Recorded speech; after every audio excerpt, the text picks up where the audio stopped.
Hi again, everybody, and welcome to Retirement SOS. I'm Ernie. And I'm Beth. So for some of us, retiring is unnatural.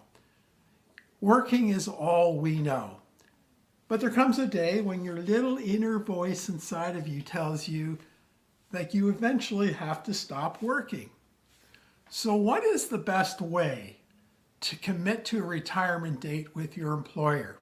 Giving my retirement date notice and retirement date to my employer was a little stressful that day and also kind of strange.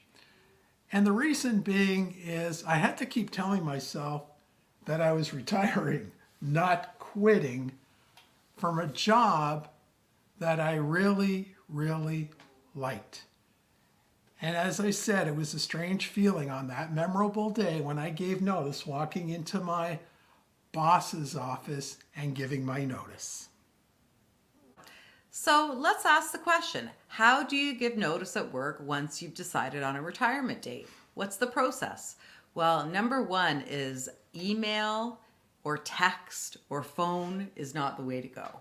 The best way to do it is to meet with your boss one-on-one, book an appointment and sit down with him and tell him verbally.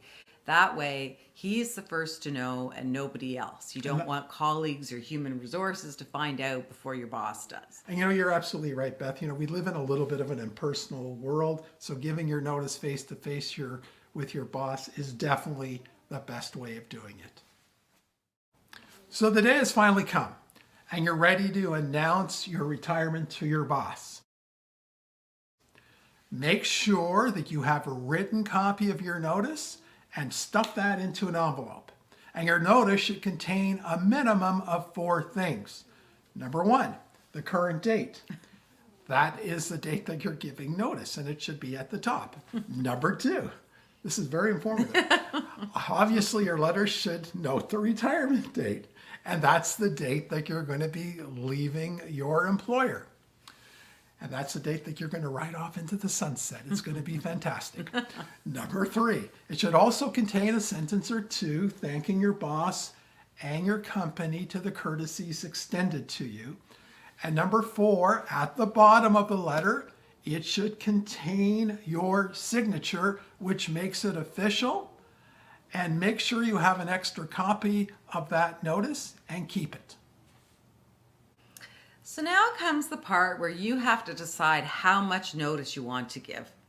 Some people will mutually work this out with their company, but other people will decide they're going to give between 1 and 6 months notice. I think the average is probably around 3 months. Yeah, oh, absolutely. But there's always the risk that after you give notice, you may be asked to leave sooner. So you have to really sit and think about how long you want to give notice. Yeah, because it kind of depends on the circumstances of the job or your industry.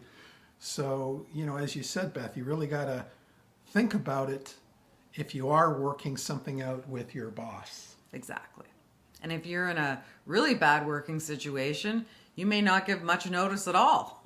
Yeah, true. I've known people to only give 1 week notice. And I don't know. I don't think that's really a very classy thing to do. I think you should try to give your company as much time as possible, providing you've had a good relationship. So I ended up giving my company 3 months notice of my retirement. When I announced my retirement to my boss, he was extremely happy and supportive of my decision. So on my last day, I laid to rest my HB pencil and steno pad and basically called it a career. In case you're wondering, the most satisfying part of my 3-month notice period was training my replacement. She was smart and enthusiastic, and I felt satisfied knowing that I was leaving my job in her capable hands. In addition, it was a great feeling being able to retire on my own terms. Well, that's great.